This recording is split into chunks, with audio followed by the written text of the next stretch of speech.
ఈయన ఏ సినిమా చేసినా అందులో హీరోది ఎలివేషన్ వేరేగా ఉంటుంది.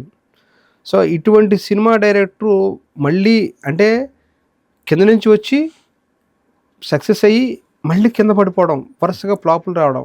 అప్పుడు ఆ సమయంలో కుటుంబ సభ్యులుగా మీరందరూ ఏం చేశారు సార్? అంటే ప్రోత్సాహం గాని, లేకపోతే వెన్నుదన్ను ఉండడం గాని, లేకపోతే ఏం జరిగింది సార్? అప్పుడు ఎలా ఉంది అసలు? సినిమా ఫీల్డ్ అనేసరికి సహజం సార్ అప్ అండ్ డౌన్స్ అనేది. అంటే వాళ్ళకి సహజమే కానీ మాకేముంది అంటే సినిమా హిట్ అయ్యేసరికి బ్రహ్మాండం అంటాం, ఫెయిల్ అయ్యేసరికి ఏందిరా మా పరిస్థితి అని ప్రతి సినిమా కూడా. హిట్ అయినప్పుడు సంతోషపడుతున్నాం, ఫెయిల్ అయినప్పుడు ఇదేంది మళ్ళీ మనకి ఎలా ఉంటుందో ఏంటో ఫ్యూచర్ అన్నీ కూడా పడతారు. మధ్యలో చాలా గ్యాప్ అనేక బాగా ఫెయిల్యూర్స్ వచ్చినాయి. వచ్చినప్పుడు కూడా ఎక్కడ లేదు, మళ్ళీ ఒకసారి హిట్ పడితే మళ్ళీ మామూలు అయ్యేది. అన్నీ కూడా చెప్పేవాడు, అరే సహజం రావు ఇది, అన్నీ హిట్లు రావు అందరికీ, అటు ఇటు అప్ అండ్ డౌన్స్ ఉంటాయి. అప్పుడు మీ నాన్నగారు ఉన్నారా సార్? అంటే ఇప్పుడు నాన్న ఉన్నారు సార్, నాన్న ఉన్నారు సార్. నాన్న ఎన్ని సినిమాలు చూసుంటారా ఆయన? ఒక 10 ఏళ్ళ పాటు చూసారా? నాన్న 2010లో చనిపోయారు సార్. అంటే సుమారుగా 10 years నాన్న కూడా ఉన్నారు. ఆయన సక్సెస్ ఒక 10 years చూశారు. చూశారు సార్. ఆయన సక్సెస్ పీరియడ్లోనే ఈయన చనిపోయినట్టున్నారు. మాక్సిమం అప్పుడు ఆ సమయంలో ఫెయిల్యూర్స్ తక్కువలో ఉంది 2010 వరకు. అంటే లేవు, ఫెయిల్యూర్స్ తక్కువ అండి. బాగా అన్ని హిట్లే అప్పుడు ఆ టైంలో. అంత సక్సెస్ఫుల్ డైరెక్టర్గా కొడుకుని చూసిన తర్వాత మీ ఫాదర్ ఎలా ఉండేది సార్? హ్యాపీగా సార్. అంటే మరీ పెద్ద పెద్ద ఎదైపోయాడని చెప్పి కాదు, కానీ ఆ ఫోన్లో ప్రయోజకుడు అయ్యాడు కొడుకు, పెద్ద కొడుకు అని చెప్పి సరదాగా అదొక హ్యాపీగా హైదరాబాద్ వెళ్ళడం, అప్పుడప్పుడు అమ్మ నాన్న వెళ్ళడం, అన్ని దగ్గర ఒక 10 రోజులు ఉండడం రావడం చేసేవారు. కొంచెం ఏదైనా కొడుకు బాగున్నాడంటే అందరికీ కూడా గర్వంగా ఉంటుంది కదా. మీకు మ్యారేజ్ ఎప్పుడు, అన్నయ్యకి మ్యారేజ్ ఎప్పుడు, ఎలాగైంది సార్? అందరూ అన్నది లవ్ మ్యారేజ్ సార్, అక్కడే లవ్ మ్యారేజ్ అయింది. ఆ టైంలోనే ఈ ఎపిసోడ్స్, సింగిల్ ఎపిసోడ్స్ ఇవన్నీ తీస్తున్నాం దూరదర్శన్ టైంలోనే అన్నయ్యకి మ్యారేజ్ అయింది సార్. నాకు 98లో మ్యారేజ్ అయింది, 1998, 26 సంవత్సరాల తర్వాత. అంటే నేను సర్పంచ్ అయిన 3 yearsకి మ్యారేజ్ చేశాను. మీ ఇద్దరికి ఒక 5-6 ఏళ్ళు గ్యాప్. 6 ఏళ్ళు సార్. 6 ఏళ్ళు గ్యాప్. సాయి శంకర్కి మీకు ఒక 4-5 గ్యాప్, 4 years గ్యాప్. సో ఆయనకి పెద్ద అన్నయ్యతో అనుబంధం ఉందా సార్? పెద్దగా ఉంది సార్, ఉంది సార్. 10 ఏళ్ళ గ్యాప్ దాదాపుగా ఉంది. కానీ ఎలా ఉంటుందంటే ఇప్పుడు మా ఫాదర్తో ఎలాగ ఉంటుందో రెస్పెక్ట్, అన్నయ్యతో అలాగే రెస్పెక్ట్ అడిగి. అంటే మరీ ఎక్కువ 10 years మీరు అన్నట్టు. అంటే సాధారణంగా మేము అంటే బయట నుంచి చూస్తే పూరి జగన్నాథ్ గారు చాలా జోవియల్గా సరదాగా ఉండి, ఆయన మాట్లాడే మాటలు, రాసిన రాతలు చూస్తే తోటాలా పేలుతుంటాయి. ఇంట్లో కూడా అలాగ ఉండేవారు సార్, లేకపోతే ఎలా ఉండేది? ఇంట్లో సేమ్ సార్, అంతేనే. ఇంట్లో మన ఇంటికి ఎక్కడికి వచ్చాడంటే వాళ్ళ ఫ్రెండ్స్ అందరూ కూడా, పాత బ్యాచ్ అందరూ కూడా వస్తారు.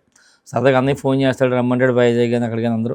ఇంకా ఉన్న ఒక గంట 2 గంటలు మాతో స్పెండ్ చేస్తాడు, కానీ మిగతా అంతా కూడా ఫ్రెండ్స్తో సరదాగా 2 రోజులైనా 3 రోజులైనా చేసుకుని వెళ్తారు. అలాగే అక్కడ కూడా హైదరాబాద్లో కూడా లేజర్ టైంలో అంతా కూడా మొత్తం ఎప్పుడు కంటిన్యూగా అన్నయ్య ఆఫీస్లో కంపల్సరీగా అందరం ఉండడం సరదాగా. ఒకనొక సందర్భంలో అంటే కొంతమంది నన్ను మోసం చేశారు, నేను మోసపోయాను అనవసరంగా, ఇప్పుడు తెలుస్తుంది అని ఏదో ఒక 2-3 సార్లు నేను ఏదో చూశాను ఒకసారి ఏదో ఎపిసోడ్లో. దానివల్ల చెప్పాను, చాలా కోట్ల రూపాయలు పోయిందని చెప్పి అన్నయ్య చాలాసార్లు చెప్పాడు, చాలా ఎంట్రీలో. ఫైనాన్షియల్గా ఇబ్బంది పడ్డాడు అన్నయ్య. అంటే ఇబ్బంది పడ్డాడంటే ఆయనకి, అన్నయ్యకి నమ్మిన వాళ్ళే వేరే విధంగా పోయింది సార్ డబ్బు అంతా కూడా. అదంత పెద్ద ఎపిసోడ్, అదంతా కూడా అన్నయ్య చాలాసార్లు చెప్పాడు కూడా ఎలా పోయినాయి ఏంటి పని అని.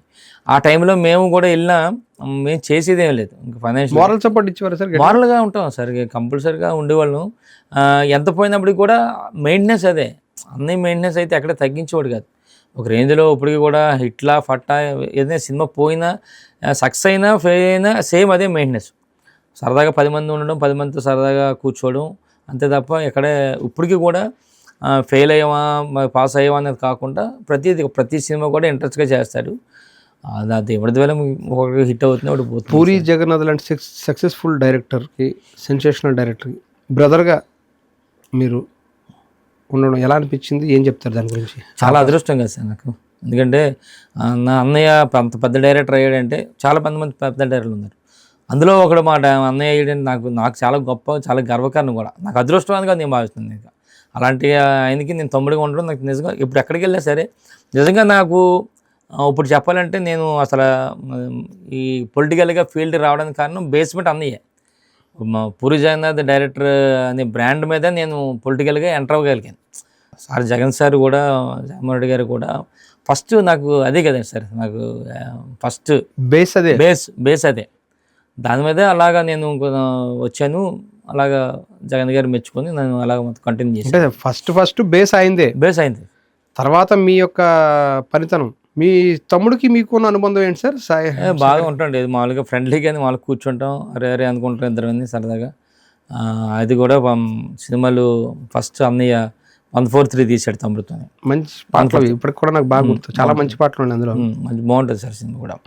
తర్వాత మధ్యలో 2-3 యాప్స్ వచ్చింది సార్. తర్వాత మళ్ళీ బంపర్ ఆఫర్ అని చెప్పి మంచి సినిమా, అది కూడా మంచి సక్సెస్ అయింది. అది తర్వాత చాలా సినిమాలు చేస్తాడు. ఈ మధ్య కూడా మళ్ళీ సినిమా ఇంకోటి ఉంది, అది కూడా అవుతుంది.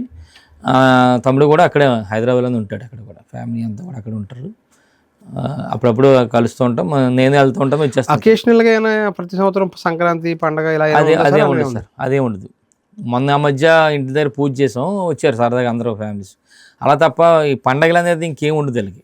ఎప్పుడన్నా సినిమా షూటింగ్ గ్యాప్ ఉంటే ఒకసారి 2 రోజులు వచ్చి వెళ్ళడం తప్ప పండగ రావాలని కానీ మ్యారేజ్ కానీ ఇంకా అలాగే ఏమి ఉండదు. మేము వెళ్తూ ఉంటాం ఎక్కువ. మీ అన్నయ్య తీసిన సినిమాలు మీకు నచ్చిన సినిమా, బాగా నచ్చిన సినిమా ఏంటి సార్? మర్చిపోలేని సినిమా అంటే ఒకటని చెప్పలేదు సార్, అన్నీ ఉన్నాయి. ప్రతి సినిమా దేనికదే హిట్ సార్. అంటే మీ ఈ సినిమా నేను ఇన్నిసార్లు ఒక 30 సార్లు చూస్తుంటాను, ఒక 10 సార్లు చూస్తుంటాను, అలా ఒక సినిమా ఏదైనా అంటే ఏం లేదు సార్, అన్నీ కూడా ఇప్పుడు సినిమా పోకిరి కానీ, టెంపర్ కానీ, అలా శివమంది కానీ, అమ్మనంతమ్ములి, ఈడియట్, ఇలాగ దేనికి అది సెపరేట్ సార్. అది బద్రీ సినిమా తీసి హాల్లో ఫస్ట్ షో వచ్చిన సందర్భంలో మీరు అప్పుడు ఎక్కడ ఉన్నారు, ఎక్కడి నుంచి చూసారు? నర్సీపట్నం సార్, నర్సీపట్నం చూసారా? నర్సీపట్నం బంగారా థియేటర్ సార్, అది బంగారా థియేటర్లో 100 రోజుల సినిమా సార్, అది 100 రోజులు సొంతూరులో 100 రోజులు అంటే ఫస్ట్ సినిమా. ఆ రోజు అన్నయ్య రిలీజ్ రోజు అక్కడ రావాలి నర్సీపట్నం.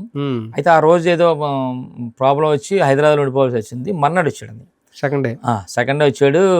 అప్పటికి హిట్ టాక్ వచ్చింది కదా, ఫస్ట్ హిట్ టాక్ వచ్చేసరికి మా ప్రాంతం అంతా కూడా అన్నయ్య అనేసరికి కొంచెం మా ఫ్యామిలీస్ అంతా కూడా డైరెక్టర్ అయ్యేసరికి డైరెక్టర్ రావడం ఒక ఎత్తు అయితే హిట్ అయింది సినిమా. మర్నాడు వచ్చారు. మీరు ఫస్ట్ డే చూసారా, సెకండ్ డే చూసారా? ఫస్ట్ డే మార్నింగ్ షో జనాలు అందరి మధ్యలో. ఎప్పుడు కూడా ప్రతి సినిమా కూడా మార్నింగ్ షో చూస్తాం అన్నిది. పూరి జగన్నాథ్ సినిమా తీస్తే హీరో ఎలివేషన్, మేనరిజం సపరేట్ అసలు. అది ఇప్పటికి వచ్చి ఇంకో డైరెక్టర్ కూడా ఇప్పుడు అలా ఫాలో అవ్వలేకపోయారు, అలా చేయలేకపోయారు కూడా. ఏది గుర్తున్నాయి సార్ ఏమైనా సీన్లు? ఐడియా లేదు సార్, సడన్గా మీరు అడిగితే ఒకసారి తెచ్చుకుంటే మీకు తెలుస్తుంది కదా. అంటే మీరు చదువుకునేప్పుడు లేకపోతే తర్వాత మీరు చేసినప్పుడు చిన్నప్పుడు ఈ డైలాగులు రాసుకున్నాడు, అదే మళ్ళీ ఆ సినిమా ఏదైనా సినిమాలో ఈ రాసుకున్నవి ఏమైనా మళ్ళీ అంటే చిన్నప్పుడు రాసుకున్నట్టు ఇప్పుడు ఈడియట్లో బాగా పడతాయి సార్. ఎన్ని కూడా ఈడియట్లో చిన్నప్పుడు సరదాగా రాసుకున్న పెట్టకథలు అవి కూడా అవన్నీ బయటకు వచ్చినాయి. అన్నీ కూడా నేను చదివినవి కూడా అందులో ఉన్నాయి. కొన్ని డైలాగ్స్ అమ్మాయి కాలేజీలో ఏడిపించడం కానీ అవన్నీ కూడా డైలాగ్స్ నేను చదివాను అప్పుడు ఆ టైంలో.